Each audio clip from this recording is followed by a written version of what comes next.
Hello दोस्तों, स्वागत है आप सभी का आचार्य जी चैनल पर। आज इस वीडियो में हम बात करने वाले हैं अपना डेली करंट अफेयर शो। यदि आप रेलवे, एसएससी, बैंकिंग या यूपी ट्रिपल एससी या किसी ऐसे एग्जाम की तैयारी कर रहे हैं जिसमें आपका करंट अफेयर के साथ ही साथ स्टैटिक जीके का पोर्शन भी पूछा जाता है, तो ये क्लास आपके लिए अत्यंत महत्वपूर्ण साबित होने वाली है। दैनिक समसामयिकी जो सभी प्रतियोगी परीक्षाओं के लिए अत्यंत महत्वपूर्ण होती है, 4 मई 2021 की आज इस वीडियो में हम करने वाले हैं। तो सबसे पहले क्वेश्चन से हम शुरुआत करते हैं। हाल ही में 5 राज्यों में चुनाव आयोग ने चुनाव संपन्न कराए हैं। चुनाव आयोग की स्थापना कब हुई थी, ये आपको मुझे बताना है। देखिए, हाल ही में भारत में 5 राज्यों में जो है चुनाव संपन्न हो चुके हैं। 5 राज्यों के जो रिजल्ट हैं वो भी आ चुके हैं। तो कौन कौन से राज्य हैं पहले वो आप जान लीजिए। वेस्ट बंगाल में चुनाव अभी संपन्न हुआ है, साथ ही साथ असम में चुनाव हुआ है, ये नॉर्थ ईस्ट का स्टेट है। और नीचे जो साउथ की बात करूं, तमिलनाडु और केरला। इसी के साथ ही साथ एक और केंद्र शासित प्रदेश है, वो है पुडुचेरी। तो 5 राज्यों में 4 तो राज्य हैं और एक केंद्र शासित प्रदेश है। सभी के रिजल्ट आ चुके हैं, एक एक करके हम बात कर लेंगे।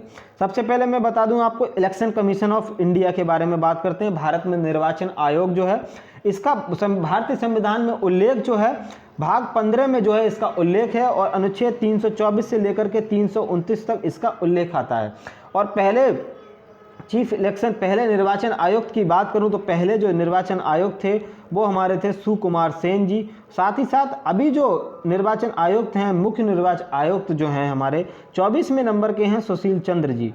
तो ये अभी बिल्कुल हाल ही में बनाए गए हैं, क्योंकि इनसे पहले जो 23वें नंबर के थे सुनील अरोड़ा, वो अपने पद से सेवानिवृत्त हो चुके हैं। तो सुनील अरोड़ा जो थे वो 23वें नंबर के भारत के मुख्य चुनाव आयुक्त थे, तो वो अब सेवानिवृत्त हो चुके हैं। तो पहला बार जो भारत में चुनाव कराए गए थे तो वो 1950-51 में जो है पहले आम चुनाव संपन्न हुए।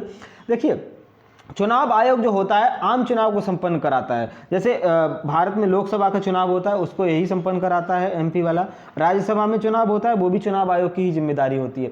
लेकिन राज्य में जो चुनाव होते हैं हमारे विधानसभा वाले, ये भी चुनाव आयोग ही संपन्न कराता है। लेकिन जैसे जो पंचायती वाले चुनाव होते हैं, पंचायती राज वाले, त्रिस्तरीय जो पंचायती राज व्यवस्था है, पंचायती राज जो चुनाव होते हैं वो ये राज्य चुनाव आयोग कराता है इनको। और जो लेकिन विधानसभा वाले और जो विधान परिषद वाले एमएलए एमएलसी जो चुनाव होता है उसको चुनाव आयोग ही संपन्न कराता है। तो अभी चुनाव आयोग ने संपन्न करा दिया है। तो इसका क्वेश्चन का मैं आंसर बता देता हूँ आपको, कौन सा आंसर बिल्कुल सही है। 25 जनवरी 1950 को जो है इसकी स्थापना। अगले बात करते हैं कौन कौन से राज्यों में चुनाव हुए हैं, एक एक करके बात कर लेते हैं। वेस्ट बंगाल में चुनाव अभी संपन्न हो चुका है। 294 यहाँ पर जो है टोटल सीट्स थी। 294 में टीएमसी पार्टी, जो कि पहले से ही यहाँ पे सत्तारूढ़ पार्टी है, इसने भारी बहुमत यहाँ पर दर्ज किया है और टीएमसी पार्टी जो है यहाँ पर जीत चुकी है।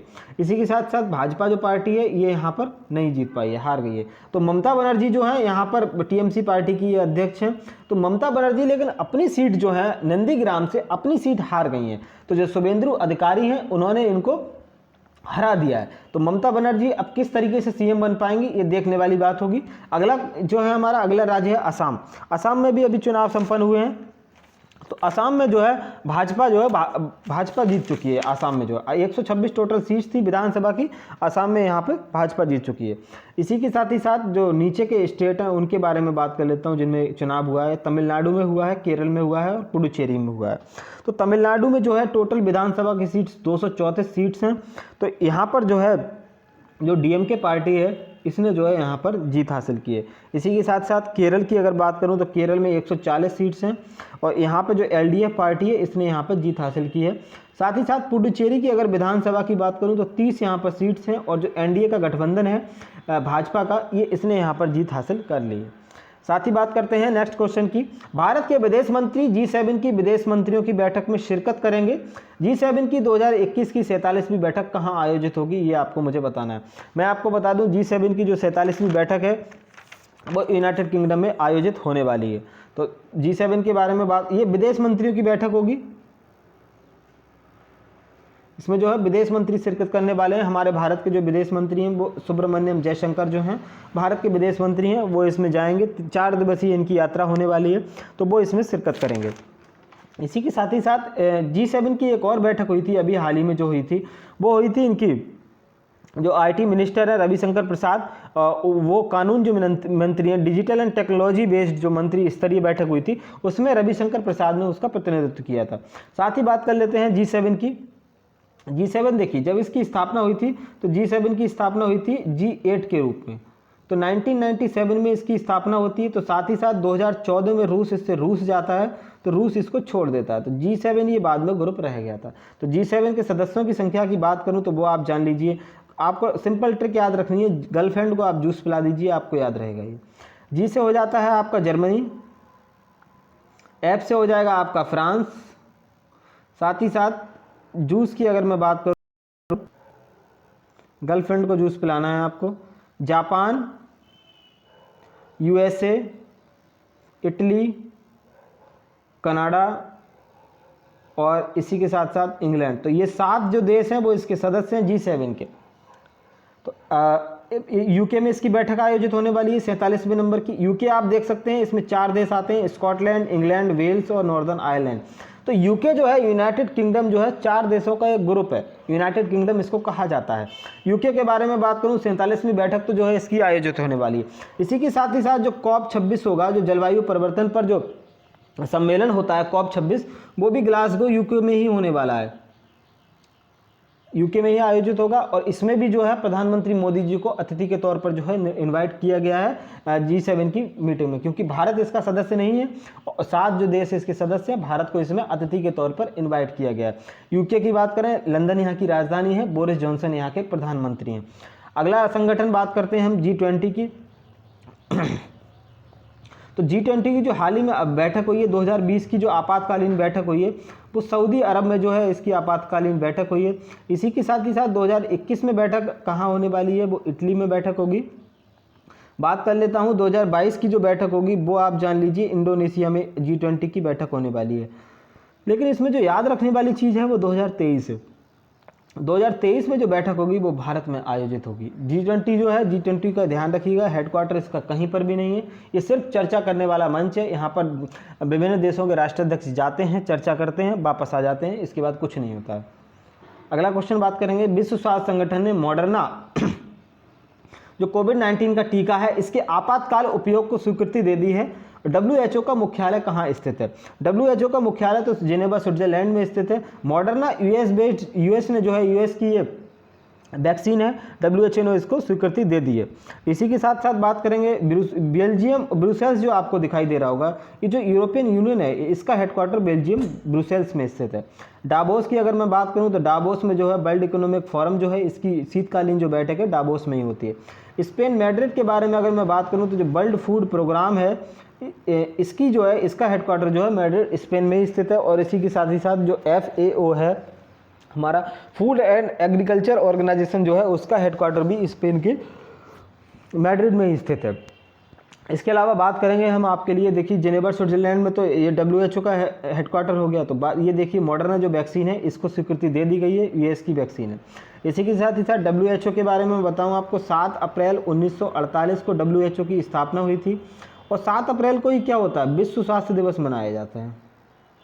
आप ध्यान रखिएगा, विश्व स्वास्थ्य दिवस जो है 7 अप्रैल को मनाया जाता है।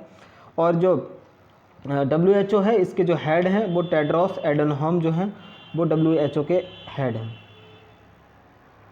इसी के साथ ही साथ इसके जो CEO अभी बनाए गए हैं, पहले CEO हैं वो अनिल सोनी हैं, WHO के पहले CEO बनाए गए हैं। इसी के साथ ही साथ टीकाकरण के बारे में बात कर लेते हैं। भारत में टीकाकरण की क्या स्थिति है वो भी जान लीजिएगा। तो भारत में जो टीकाकरण स्टार्ट हुआ था, वो स्टार्ट हुआ था 16 जनवरी 2021 से। तो पहला टीका मनीष कुमार को लगाया गया, जो कि दिल्ली एम्स के सफाई कर्मचारी हैं। देखिए 2 वैक्सीन भारत की है जो भारत द्वारा निर्मित हैं, उनके बारे में बता देता हूँ। कोविशील्ड है और एक कोवैक्सीन है। कोविशील्ड को तो जो है, ये कोविशील्ड है, इसको सीरम इंस्टीट्यूट पुणे इसको मिलकर के बना रहा है ऑक्सफोर्ड एस्ट्राजेनेका के साथ। कोवैक्सीन के बारे में बताऊं, ये पूरी तरीके से स्वदेशी वैक्सीन है। इसको जो है भारत बायोटेक हैदराबाद बना रहा है कोवैक्सीन को। इसी के साथ ही साथ भारत में स्पुतनिक वैक्सीन जो है वो रूस की वैक्सीन है, इसको भारत में अनुमति दी जा चुकी है, भारत में इसका यूज हो रहा है।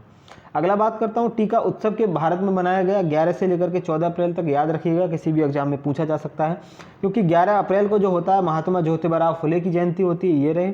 और 14 अप्रैल को डॉक्टर भीमराव अंबेडकर की जयंती होती है। तो 11 से लेकर के 14 तक ज़्यादा से ज़्यादा टीकाकरण हो सके, इसीलिए टीका उत्सव भारत में मनाया गया। 18 से प्लस की उम्र के यदि आप हैं तो आपके लिए टीकाकरण की शुरुआत हो चुकी है, क्योंकि 1 मई से जो है 18 प्लस के लोगों के लिए टीकाकरण स्टार्ट किया जा चुका है। आप जो है इसका रजिस्ट्रेशन कर सकते हैं और टीका भी आप लगवा सकते हैं। नेक्स्ट क्वेश्चन है, हाल ही में पत्रकारों ने एक फ्रंट लाइन कोविड योद्धा किस राज्य ने घोषित किया है? पत्रकारों को जो है किस राज्य ने जो है फ्रंट लाइन कोविड योद्धा घोषित किया है? तो पत्रकारों को यहाँ आएगा, पत्रकारों को फ्रंट लाइन कोविड योद्धा किस राज्य ने घोषित किया है वो मैं आपको बता दूं। तो उड़ीसा जो है, उड़ीसा ने कोविड योद्धा इनको घोषित किया है। तो पत्रकारों के बारे में मैं बता दूं, पत्रकार भी कोविड-19 में काफ़ी मेहनत कर रहे हैं, क्योंकि ये भी काफ़ी ज़्यादा रिस्की काम होता है। ये हॉस्पिटल्स में जाते हैं और वहाँ पर जो है रिपोर्टिंग करते हैं। तो यहाँ पर भी पत्रकार भी जो हैं, इसमें पत्रकार भी कोविड-19 से संक्रमित हो रहे हैं। उसके लिए उड़ीसा ने क्या कहा है कि जो पत्रकार हैं उनको फ्रंट लाइन कोविड योद्धा घोषित कर दिया है। तो ये जो है, इसके तहत यदि मान लीजिए किसी भी पत्रकार की कोविड-19 की वजह से मृत्यु हो जाती है तो उसको 15 लाख रुपए उसके घर वालों को, उसके परिजनों को जो है दे दिए जाएंगे। तो 15 लाख ये जो है, ऐसी घोषणा जो है उड़ीसा ने की है। उड़ीसा के जो सीएम है नवीन पटनायक जी, यहाँ के सीएम है। ऐसी घोषणा जो है इससे पहले उत्तराखंड भी कर चुका है। तो दूसरा राज्य जो बना है इसमें उड़ीसा जो है, इसने इसको घोषणा किया है। इसके बाद बात कर लेता हूँ पत्रकारों के बारे में, जान लीजिए। सबसे पहले पत्रकार जो है, प्रेस जो है, हमारी प्रेस कहाँ आती है, भारतीय संविधान में इसका कहाँ उल्लेख है? तो भारतीय संविधान का जो 19 का ए आर्टिकल है, पहला जो हमारा अनुच्छेद है, इसमें लिखा गया कि आपको बोलने की स्वतंत्रता है। तो ये इसी का यूज करते हैं और यहीं से ये बोलते रहते हैं। तो पत्रकार जो होते हैं हमारे, पत्रकारों के लिए लिखा गया कि आपको बोलने की पूरी आज़ादी है, बोलने की पूरी स्वतंत्रता है, right to freedom of speech and expression. तो 19 का 1 आर्टिकल ये कहता है। तो पत्रकार जो है, हमारी प्रेस जो है, मीडिया जो है, इसी आर्टिकल के तहत जो है बोलती है। इसके अलावा विश्व प्रेस स्वतंत्रता सूचकांक जो है अभी हाल ही में जारी हुआ था, उसमें भारत की जो रैंक है वो आप जान लीजिए, वर्ल्ड प्रेस फ्रीडम इंडेक्स जो है ये जारी हुआ। टोटल 156 देशों का ये जो रैंक था, इसमें भारत की स्थिति 142 भी रही है। आप देख सकते हैं भारत की स्थिति इसमें कितनी खस्ता हालत है। इसको जो जारी करता है वो रिपोर्टर्स विदाउट बॉर्डर जो है, वो एक संस्था है, वो इसको जारी करती है, रिपोर्टर्स विदाउट बॉर्डर। तो ये जो है वर्ल्ड प्रेस फ्रीडम इंडेक्स हो गया इसमें जो है। और इसमें टॉप कंट्री की अगर मैं बात करूं तो टॉप पर जो है वो नॉर्वे आता है, और जो लास्ट है हमारा इरिट्रिया है। लास्ट जो इसमें कंट्री आता है वो इरिट्रिया आता है। इसके अलावा बात करते लेते हूँ अगला, देखिए कोरोना की चपेट में अब पत्रकार भी आ गए हैं, क्योंकि इसमें जो है कोरोना वॉरियर्स की तरह ही इनको ट्रीट किया जाएगा। उड़ीसा ने इसकी ऐसी घोषणा की है। बात कर लेते हैं उड़ीसा की। आप ये देख सकते हैं उड़ीसा एकदम भारत का तटीय राज्य है। उड़ीसा की जो राजधानी है वो आप लोग जानते होंगे, भुवनेश्वर जो है वो यहाँ की राजधानी है। और नवीन पटनायक जो है वो यहाँ के सीएम हैं। गवर्नर यहाँ के गणेशी लाल हैं।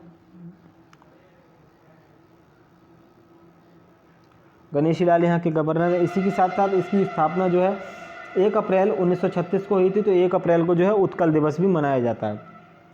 विधानसभा की सीटों की बात करूं तो 147 यहाँ पर विधानसभा की सीटें हैं, 21 यहाँ पर लोकसभा की सीट है, और 10 जो है यहाँ पर राज्यसभा की सीट है। देखो उड़ीसा के तट पर जो है एक चिल्का झील स्थित है।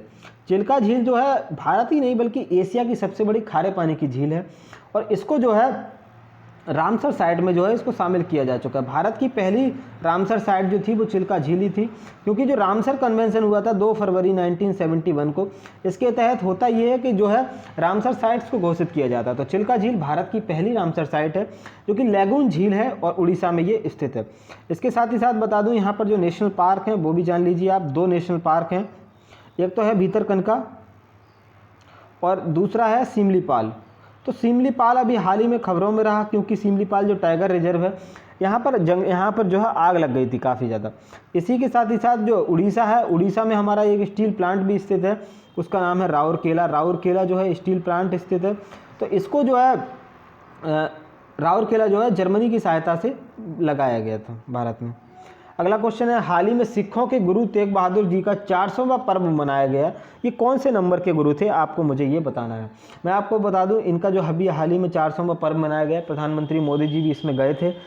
तो तेग बहादुर जी जो हैं वो ये सिखों के 9वें नंबर के गुरु हैं। तो अगर इनके पहले गुरु की बात करूँ, ये तेग बहादुर जी आप देख सकते हैं 9वें नंबर के जो हैं तेग बहादुर जी गुरु हैं। पहले गुरु जो थे वो गुरु नानक साहब, इनके 550वां जो पर्व था अभी हाल ही में 2019 में मनाया गया। इनका जो जन्म हुआ था वो 1469 में इनका जन्म हुआ था और 550वां पर्व अभी मनाया गया है। इसी के साथ ही साथ अगर मैं दूसरे गुरु की बात करूं तो इसमें एक एक करके 10 गुरु हम जान लेते हैं, क्योंकि सिखों के 10 गुरु अब तक हुए हैं। तो दूसरे जो गुरु थे वो गुरु अंगद देव थे। इसके बाद 3rd नंबर के जो गुरु रहे वो अमरदास जो थे वो 3rd नंबर के गुरु थे। और जो 4थे नंबर के गुरु रहे वो थे यहाँ पर रामदास। और 5वें नंबर के जो गुरु थे वो अर्जुन देव थे। और अर्जुन देवी जो थे उनको शाहजहाँ जो था, शाहजहाँ ने इनको मरवा दिया था, क्योंकि इन्होंने जो है अमीर खुसरो जो था इनका पुत्र, उसकी इन्होंने सहायता की थी, इसीलिए इन्होंने इनको मरवा दिया था। 6ठे नंबर के हरगोबिंद थे, 7वें नंबर के हरिराय थे, 8वें हरकिशन और 9वें तेग बहादुर, जिनको औरंगजेब ने शीशगंज में मरवा दिया था। तो शीशगंज जो गुरुद्वारा है वो इन्हीं के नाम पर जो है दिल्ली में स्थित है, शीशगंज गुरुद्वारा गुरु तेग बहादुर के नाम पर। इसी के साथ ही साथ 10वें नंबर के जो गुरु थे वो गुरु गोबिंद सिंह थे, वो लास्ट गुरु जो थे, सिखों के लास्ट गुरु थे। खालसा पंथ की स्थापना जो है गुरु गोबिंद सिंह के द्वारा ही की गई थी। इसी के साथ ही साथ अगला क्वेश्चन मैं बात करता हूँ आपके लिए। हाल ही में अमिताभ चौधरी को 3 साल के लिए फिर से किस बैंक के प्रबंध निर्देशक और मुख्य कार्यकारी अधिकारी MD एंड CEO बनाने की मंजूरी दी गई है? तो मैं बता दूं एक्सिस बैंक का इनको जो है MD एंड CEO बनाने की मंजूरी दी गई है। एक्सिस बैंक के बारे में बात कर लेते हैं। ये देखिए एक्सिस बैंक है, 1993 में इसकी स्थापना हुई थी और हेडक्वार्टर जो है वो इसका मुंबई में स्थित है। और इसका जो है अमिताभ चौधरी इनको 3 वर्षों के लिए और MD एंड CEO बना दिए गए। देखो अभी हाल ही में RBI ने गाइडलाइन जारी की थी। RBI ने ये कहा था कि कोई भी निजी बैंक का जो MD एंड CEO है 15 वर्ष से ज़्यादा नहीं रह सकता है और 70 वर्ष की उम्र तक जो है वो रह सकता है MD एंड CEO। तो ये गाइडलाइन जारी हो चुकी है RBI के द्वारा। नेक्स्ट मेरा ऑप्शन है SBI के बारे में बात कर लेता हूँ। SBI की स्थापना कब हुई थी? देखिए SBI जो बैंक था, पहले 3 बैंक हुआ करते थे, बैंक ऑफ मद्रास, ध्यान से सुनिएगा, कलकत्ता और बैंक ऑफ बॉम्बे। इन तीनों बैंकों को मिला के क्या किया गया? तीनों बैंकों को मिला दिया गया आपस में और बैंक ऑफ इंपीरियल बैंक बना दी गई। इंपीरियल बैंक ऑफ इंडिया इसका नाम था और इसका जो है 1955 में जो है इसका राष्ट्रीयकरण हो जाता है, तो इसका नाम जो है SBI रख दिया गया। तो SBI जो है स्टेट बैंक ऑफ इंडिया, पहले जो है 3 बैंक थी, bank of Madras, bank of Bombay और बैंक ऑफ कलकत्ता। इसके बाद इसका जो नाम है इंपीरियल बैंक ऑफ इंडिया रख दिया गया। 1955 में इसका राष्ट्रीयकरण होता है, तो इसका नाम जो है SBI रख दिया जाता है। तो SBI का जो हेडक्वार्टर है वो मुंबई में इसका हेडक्वार्टर स्थित है। अभी हाल ही में जो इसके चेयरमैन हैं वो आप ध्यान रखिएगा, दिनेश कुमार खारा जो हैं वो SBI के अभी हाल ही में चेयरमैन हैं। इस तरीके से आप याद रख सकते हैं। अगला बैंक है मेरा सिडबी बैंक। वो अगर अब आपको बताऊं तो small industries development bank of India. इसका ध्यान रखने वाली बात यह है कि इसका जो हेडक्वार्टर है वो लखनऊ में स्थित है। और जब मुद्रा योजना स्टार्ट हुई थी भारत में, तो इसके तहत जो है लोन दिए जाते हैं, तो मुद्रा योजना का जो संचालन स्टार्ट किया था वो सबसे पहले सिडबी बैंक ने किया था। उसके बाद मुद्रा बैंक जो है बन जाती है। मुद्रा बैंक योजना के बारे में बता दूं आपको, 2014 में ये योजना स्टार्ट होती है। इसमें 3 तरीके के लोन दिए जाते हैं। एक तो शिशु लोन दिया जाता है, एक किशोर लोन दिया जाता है, इसी के साथ ही साथ एक तरुण लोन दिया जाता है। देखो शिशु लोन में आप 50,000 तक का लोन ले सकते हैं, किशोर लोन में आप 5 लाख तक का लोन ले सकते हैं और तरुण में आप जो है 10 लाख तक का लोन ले सकते हैं। तो ये जो है मुद्रा योजना थी। और सिडबी बैंक के जो अध्यक्ष हैं वो एस रमन जो है सिडबी बैंक के अध्यक्ष हैं। अगला बात करता हूँ नाबार्ड जो है, नाबार्ड जो मेरा ऑप्शन में था, इसके बारे में मैं बता दूं आपको। जो शिवरमन समिति थी, देखो शिवरमन समिति की सिफारिश पर जो है इसकी स्थापना होती है। नाबार्ड की फुल फॉर्म देख लीजिए, national bank for agriculture and rural development जो है इस बैंक का पूरा नाम है। इसकी स्थापना हुई थी 12 जुलाई 1982 में। हेडक्वार्टर जो है वो इसका मुंबई में स्थित है और इसके जो अध्यक्ष हैं, हेड हैं, गोविंद चिंतालू जो हैं इसके हेड हैं। नेक्स्ट क्वेश्चन बात करता हूं, बीते दिनों चर्चा में रहा लागवी ओमर फेस्टिवल किस देश से संबंधित है? इसमें ये एक फेस्टिवल होता है इजराइल का।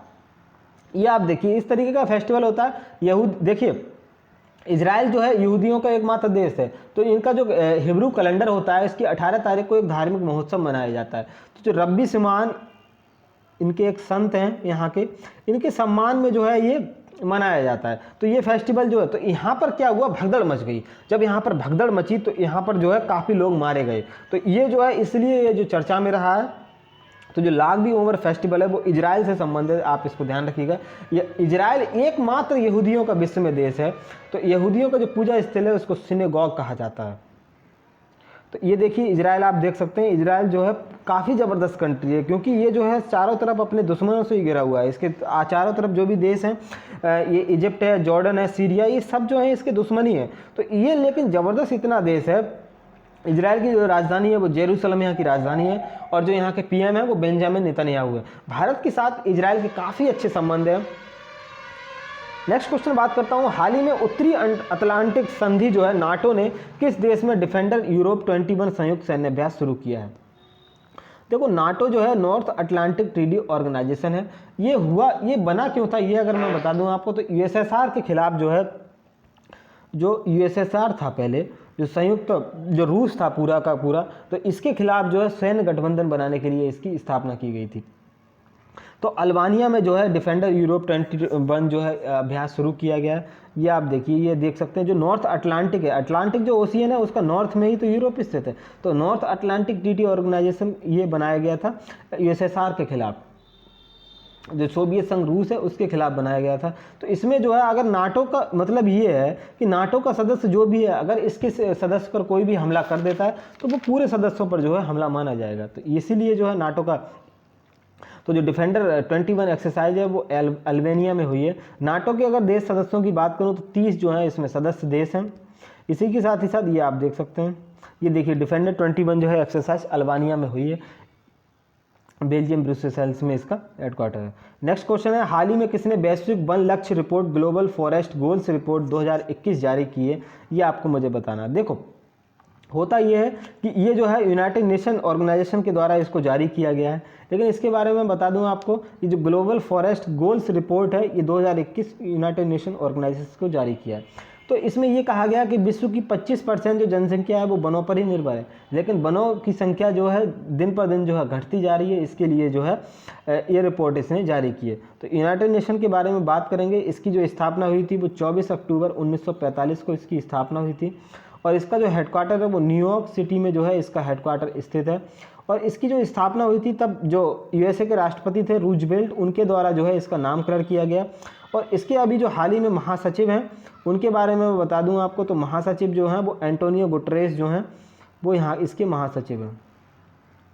तो ये जो है अभी पुर्तगाल के निवासी हैं। पुर्तगाल के निवासी के साथ ही साथ जो पहले इसके यूनाइटेड नेशन के महासचिव थे वो थे ट्रिग बेली, वो नॉर्वे के रहने वाले थे। नेक्स्ट क्वेश्चन है आपके लिए, ये देख लीजिए, Indian state of forest report 2091 Bharat की जो रिपोर्ट जारी होती है वो अगर मैं आपको बता दूं तो देहरादून से ये रिपोर्ट जारी होती है, और हर 2 वर्ष में ये जारी होती है। तो 2019 में जारी हुई थी, अब 2021 में भी ये जारी होने वाली है। तो सर्वाधिक जो वन है भारत में वो मध्य प्रदेश में पाए जाते हैं। 25% वन जो है वो मध्य प्रदेश में क्षेत्रफल के हिसाब से पाए जाते हैं, लेकिन 33% जो है होने चाहिए। भारत में जो है टोटल अगर एवरेज की बात करूं तो 24.56% जो है भारत में वन उपस्थित है। ये देखिए अगला क्वेश्चन है, 2 मई 2021 को भारतीय फिल्म के मशहूर निर्माता सत्यजीत रे का 100वां जन्मदिन मनाया गया। इन्हें किस वर्ष भारत रत्न दिया गया था? ये आपको मुझे बताना है। मैं आपको बता दूं, इनको भारत रत्न जो था 1992 में दिया गया था, 1992 में। भारत के मशहूर फिल्म निर्माता थे सत्यजीत रे, इनको ऑस्कर अवार्ड भी मिला। ऑस्कर में भी इनको ऑस्कर का जो मानद पुरस्कार लाइफ टाइम अचीवमेंट अवार्ड इनको दिया गया। तो ये जो है भारत के पहले थे जिनको ऑस्कर अवार्ड में लाइफ टाइम अचीवमेंट अवार्ड दिया गया। तो काफ़ी ज़बरदस्त जो है भारतीय फिल्म के मशहूर निर्माता थे सत्यजीत रे। इनका 100वां जन्मदिन अभी मनाया गया है। और इसके अलावा मैं बता दूं आपको, ये देखिए, ये सत्यजीत रे 2 मई 1921 को इनका जन्म हुआ था कोलकाता पश्चिम बंगाल में। पहली फिल्म जो थी इनकी पाथेर पंचाली, ये जो थी इनकी पहली काफ़ी फेमस फिल्म रही। इनकी जो है लाइफ टाइम अचीवमेंट अवार्ड मिला, ऑस्कर, पद्मश्री, पद्म विभूषण, दादा साहब फाल्के अवार्ड भी, और 1992 में इनकी मृत्यु हो जाती है। इसके अलावा ऑस्कर अवार्ड भी हाल ही में घोषित किए जा चुके हैं। इसके अलावा मैं बता दूं, इसकी जो बेस्ट पिक्चर का अवार्ड मिला है वो नोमैडलैंड को मिला है, बेस्ट पिक्चर का अवार्ड जो है। और इसके अलावा जो बेस्ट एक्टर हैं वो Anthony Hopkins the father film के लिए मिला है। और ये जो है सबसे बुजुर्ग प्राप्त करता है, 83 वर्ष की उम्र में इनको मिला है। इसके अलावा मैं बताऊं आपको, जो बेस्ट एक्ट्रेस हैं वो फ्रांसिस मैकडोरमैंड जो हैं वो इनको अवार्ड मिला है, वो भी नोमैडलैंड की ही एक्ट्रेस हैं। इसी के साथ ही साथ जो बेस्ट डायरेक्टर हैं वो क्लो झाओ जो हैं, इनको बेस्ट डायरेक्टर का अवार्ड मिला है और इनकी जो फिल्म है वो नोमैडलैंड ही है। इसके अलावा बात कर लेते हैं दादा साहेब फाल्के अवार्ड की। दादा साहेब फाल्के अवार्ड जो 51 में अभी दिया गया है वो रजनीकांत जी को दिया गया है। तो रजनीकांत को 51 में दादा साहेब फाल्के अवार्ड दिया गया है। इसके साथ ही साथ दादा साहेब फाल्के अवार्ड की स्थापना 1969 में हुई थी। देविका रानी को पहली बार ये जो है अवार्ड दिया गया था। और जो अभी 50वें नंबर का दिया गया वो अमिताभ बच्चन को जो है 50वें नंबर का ये अवार्ड दिया गया था। इसी के साथ ही साथ 67 नेशनल फिल्म अवार्ड भी घोषित किए जा चुके हैं। तो इसमें जो बेस्ट हिंदी फिल्म थी वो छिछोरे सुशांत सिंह राजपूत जो थे उनको दिया गया था। इसके अलावा बेस्ट एक्टर की बात करें तो 2 लोगों को मिला। एक तो आप देख सकते हैं मनोज बाजपेयी, इनको भोसले फिल्म के लिए, और दूसरे हैं धनुष, आप देख सकते हैं असुरन फिल्म के लिए। जो बेस्ट एक्ट्रेस का अवार्ड मिला कंगना रनावत को, इनकी 2 फिल्में हैं मणिकर्णिका और पंगा, इन दोनों फिल्मों को इनके लिए अवार्ड मिला है। इसके बाद बात करते हैं हमारा टॉपिक ऑफ द डे क्या है ये आप जान लीजिए। तो जो भारतीय स्वतंत्रता संग्राम था उसके दौरान कुछ महत्वपूर्ण घटनाएं हैं, उनके बारे में हम चर्चा करेंगे। तो सबसे पहले मैं बात करता हूं इसमें भारत छोड़ो आंदोलन कब शुरुआत हुआ, इसके बारे में बता देता हूं आपको। इसको जो है 9 अगस्त 1942 को भारत छोड़ो आंदोलन शुरुआत होता है। इसमें जो है महात्मा गांधी जी ने करो या मरो का नारा दिया था। पहली बार गांधी जी ने ऐसा कहा था कि करो या मरो, क्योंकि अगर अब नहीं करोगे तो फिर कभी नहीं हो पाएगा। तो इसमें ये था 8 अगस्त 1942 को जो है इसको स्वीकार कर लिया गया था। 9 अगस्त 1942 को इसकी शुरुआत होती है। जब 9 अगस्त 1942 को शुरुआत हुई तो सुबह ही सुबह जो है ऑपरेशन जीरो आवर स्टार्ट कर दिया गया। तो इसमें जो भारत के प्रमुख नेता थे उन सभी को गिरफ्तार कर लिया गया, जो सभी प्रमुख नेता थे। तो इसमें जो गांधी जी थे उनको रखा गया था पूना के आगा खां महल में, इनको रखा गया था। इसी के साथ ही साथ और जो हमारे भारत के महत्वपूर्ण नेता थे उनको भी गिरफ्तार कर लिया गया। और सरोजिनी नायडू और कस्तूरबा गांधी जी थी उनको आगा खां पैलेस में रखा गया। और जो मौलाना अबुल कलाम आज़ाद थे उनको बांकुड़ा जेल में रखा गया। तो इसमें जो है भारत के जो मेन जो भी हमारे स्वतंत्रता सेनानी थे उनको गिरफ्तार कर लिया गया था। तो इसमें इस दौरान जो है जो युवा स्वतंत्रता सेनानी थे वो काफ़ी उभर करके सामने आए। तो इसमें एक थी ऊषा मेहता। इन्होंने क्या किया, भारत में जो है रेडियो का संचालन किया था, खुफिया रेडियो चलाया। इसके कारण जो है पूरे भारत में विख्यात हो गई। तो भारत छोड़ो आंदोलन जो था बहुत ही सफल आंदोलन रहा। क्विट इंडिया मूवमेंट 8 अगस्त 1942 को, तो 9 अगस्त 1942 से ये शुरू हो जाता है। तो इसमें जो है ऑपरेशन जीरो आवर अगले ही दिन शुरू कर दिया गया था। नेक्स्ट है मेरा आज़ाद हिंद फौज की अगर बारे में बात करूं तो आज़ाद हिंद फौज जो है इसका जो स्थापना हुई थी वो 1942 में हुई थी। इसका जो पहला विचार था वो कैप्टन मोहन सिंह के दिमाग में आया था, लेकिन इसकी जो सफलतापूर्वक स्थापना की थी वो रास बिहारी घोष ने की थी। आप ध्यान रखिएगा, आज़ाद हिंद फौज की स्थापना सुभाष चंद्र बोस ने बिल्कुल भी नहीं की थी। इसकी जो स्थापना की थी वो रास बिहारी बोस ने की थी। लेकिन 1943 में जो था 1943 में सुभाष चंद्र बोस ने इसकी कमान जरूर संभाली थी। सुभाष चंद्र बोस ने इसकी कमान संभाली 1943 में। इसके बाद बात करते हैं नौसेना विद्रोह जो है वो कब हुआ था, वो अगर मैं आपको बता दूं तो 1946 में क्या हुआ था, जो INS तलवार था, तो जो भारतीय नौसेना थी उसने विद्रोह कर दिया। तो नौसेना विद्रोह 19 फरवरी 1946 को बम्बई में जो INS तलवार था उस जहाज़ के नौसैनिकों द्वारा किया गया। तो 5000 जो सैनिक थे उन्होंने आज़ाद हिंद फौज के बिल्ले लगाए थे, मतलब जो टैग होते हैं वो इन्होंने लगाए थे। तो इन्होंने भी जो है बराबरी की मांग की थी। तो इसके बाद में जो है 25 फरवरी 1946 में नौसेना के विद्रोहियों के जो है इसमें दबाव में आकर सरदार पटेल के दबाव में आकर इन्होंने जो है समर्पण कर दिया था। नेक्स्ट है हमारा कैबिनेट मिशन भारत कब आया था। तो कैबिनेट मिशन भारत जो आया था वो 1946 में भारत आया था। इसमें ये हुआ था 3 लोग थे इसमें सदस्य थे। एक तो थे स्टेफोर्ड क्रिप्स, दूसरे थे पैंथिक लॉरेंस और एक थे अलेक्जेंडर AB अलेक्जेंडर। तो 3 लोगों के द्वारा जो है कैबिनेट मिशन को लाया गया। तो इसके द्वारा जो था भारत में संविधान सभा का निर्माण स्टार्ट होता है। तो भारतीय जो संविधान सभा बननी स्टार्ट हुई तो 9 दिसंबर 1946 को संविधान सभा की पहली बैठक हुई थी। उसके बाद जो है 11 दिसंबर 1946 को दूसरी बैठक होती है। तो जो पहली संविधान सभा की बैठक हुई थी तो उसमें जो पहली संविधान सभा के अध्यक्ष थे वो सबसे बुजुर्ग सदस्य डॉक्टर सच्चिदानंद सिन्हा को बनाया गया। लेकिन अगले ही जो है 11 दिसंबर को अगली जब बैठक हुई तब जो पहले राष्ट्रपति जो बने डॉक्टर राजेंद्र प्रसाद, उनको इसका अध्यक्ष बनाया गया। तो थैंक यू दोस्तों, मिलते हैं किसी अगले वीडियो में, तब तक के लिए goodbye and have a nice.